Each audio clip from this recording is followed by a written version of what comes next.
17 वर्ष तरुणीवर अत्याचार करून स्वतःला ईश्वराचा अवतार म्हणून घेणाऱ्या भोंदूबाबाला पुणे पोलिसांनी केली अटक। राधामोहन मिश्रा याला व त्याच्या साथीदाराला पुणे पोलिसांनी अटक केली आहे।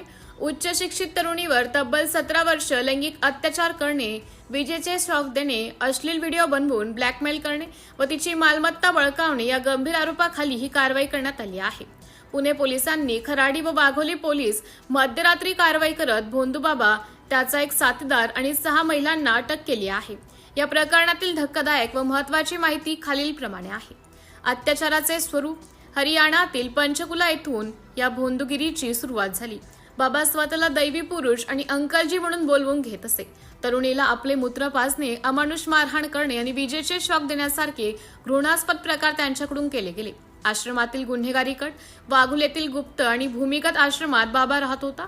त्याच्या अटकेच्या वेळी आश्रमातून 12 लॅपटॉप, 19 हार्ड डिस्क, कॅमेरे, 6.5 लाख रुपये रोख, चांदीचे सोन्याचे दागिने, 150हून अधिक वैद्यकीय गोळ्या आणि 10 जिवंत काडतुसे जप्त करण्यात आली आहे। पीडित तरुणीने हिंमत दाखवून सीसीटीव्ही तोडून आश्रमातून पळ काढला आणि त्यानंतर पोलिसात धाव घेतली। पोलिसांनी त्वरित कारवाई करत महाराष्ट्र अंधश्रद्धा व जादूटोणा विरोधी कायद्यासह गंभीर गुन्हे दाखल करण्यात आले आहे। सिटी इंडिया न्यूज साठी कार्यकारी संपादक संदीप पांचाळ।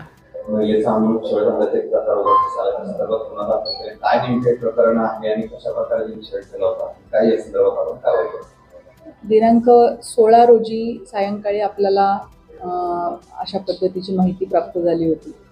आपण तात्काळ त्याची फिर्याद नोंदवली आणि गुन्हा दाखल केल्यानंतर पुढील अटकेची कारवाई सुद्धा करण्यात आली। सो बेसिकली याच्यामध्ये जो भोंदू आहे त्याने समोरच्या पीडित व्यक्तीचा छळ केलेला आहे, त्याला अमानुष वागणूक दिलेली आहे, मॉलेस्टेशन केलेलं आहे, रेप केलेला आहे आणि त्याच्यामुळे आपण सर्व संबंधित कलम आणि सुपरस्टिशन्स ॲक्टची संबंधित कलम याप्रमाणे गुन्हा दाखल केलेला आहे। यामध्ये आत्तापर्यंत एकूण 8 आरोपी अटक करण्यात आलेले आहेत, ज्यामध्ये 2 पुरुष आणि 6 महिला आरोपितांचा समावेश आहे। त्याच पद्धतीने आपण अटक ज्या ठिकाणावरून केली त्या ठिकाणाचा सर्च घेतला असता आपल्याला 8 लॅपटॉप्स, 19 हार्ड डिस्क, 10 DVD, त्याच पद्धतीने 9 मोबाईल फोन्स, 20 कॅसेट्स, पेनड्राईव्ह 23 जप्त झालेले आहेत। त्याच पद्धतीने जवळपास 6.5 लाखांपर्यंतच्या रोख रक्कम जप्त झालेली आहे।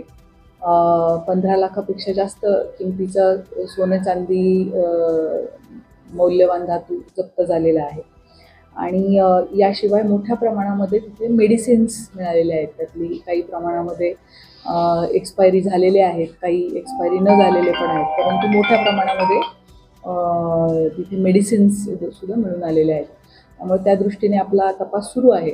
हा जो भोंदू बाबा होता हा गेल्या अनेक वर्षांपासून अशा पद्धतीने लोकांना फसवत असल्याची शक्यता नाकारता येत नाही, कारण आत्ताची जी आपली फिर्यादी आहे त्याचे कुटुंब आणि या बाबाचे संबंध हे गेल्या 20 वर्षांपेक्षा अधिक कालावधीपासूनचे आहेत आणि एका मॉडर्न गुरुकुलाच्या नावाखाली अनेक विश्वासात आलेल्या माणसांची मुलं त्यांनी आश्रमामध्ये ठेवून घेतली, मुलं मुली हे ठेवून घेतले। सो दिवसभर ही मुलं शाळा कॉलेज अटेंड करायची आणि संध्याकाळी मात्र आपल्या पेरेंट्सकडे राहण्यापेक्षा जशी गुरुकुल पद्धतीमध्ये ते ह्या बाबाकडे राहत होते।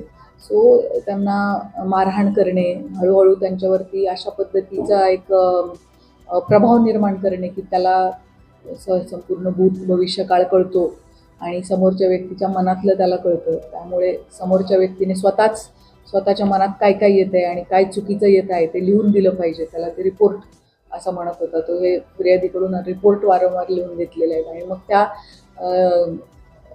त्याच डेटाचा वापर हा पेरेंट्सला आणि फिर्यादीला मॅनिप्युलेट करण्यासाठी केलेला आहे।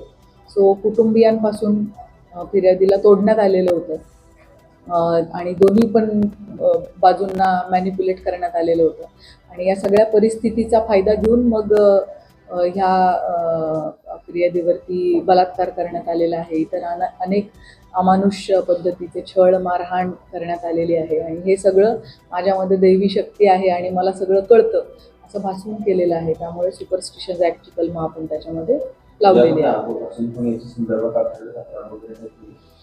यामध्ये अधिक विक्टिम्स असण्याची शक्यता नाकारता येत नाही आणि पोलिसांच्या स्तरावर त्याची पडताळणी आणि तपास सुरू आहे. त्याची जागा किंवा ते सगळं आपण सील केली किंवा कोणाचं काय ते होय, त्याचा आपण पंचनामा केला आहे. ते सीजर झालेले आहे आणि आता सध्या ती जागा सील करण्यात आलेली आहे. तिथे आरोपी नसलेले काही लोक राहतात, त्यामुळे त्या लोकांच्या राहण्याची गैरसोय होऊ नये म्हणून तेवढा भाग सर्च केल्यानंतर त्यांना ओपन करून दिलेला आहे. उर्वरित भाग ज्यामध्ये हा बाबा स्वतः राहत होता तो भाग मात्र सील आहे.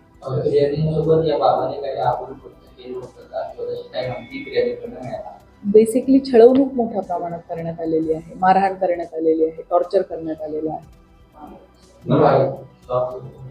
होय, शॉक वगैरे देणं असू दे किंवा त्याने स्वतःची लघवी सुद्धा त्या समोरच्या फिर्यादीला पिण्यासाठी मजबूर केलेलं आहे. सो अशा प्रकारच्या अमानुष कृत्य फिर्यादीबाबत झाल्याबाबत आपल्याला FIR मध्ये माहिती प्राप्त आहे. त्याच्यासाठी आपण पुढील तपास आपला सुरू आहे.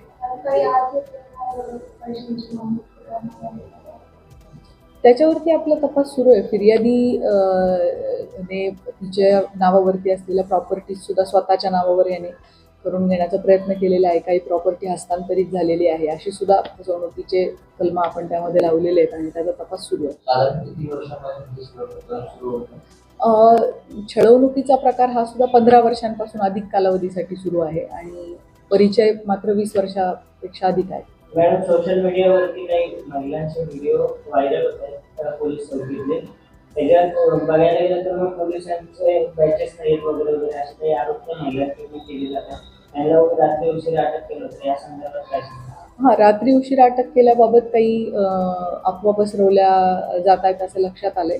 परंतु रीतसर महिलांना अटक जर रात्रीच्या वेळेला करायची असेल, सूर्यास्त आणि पुन्हा सूर्योदयाच्या दरम्यान करायची असेल, तर त्याच्यासाठी आपल्याला मॅजिस्ट्रेट यांची परवानगी घ्यावी लागते आणि त्या परवानगीनं ती करता येते.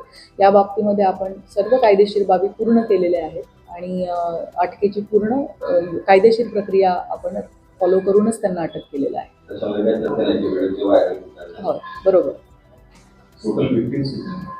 विक्टीम आता आपल्या समक्ष एक आलेली आहे, परंतु ही संख्या वाढण्याची शक्यता आहे.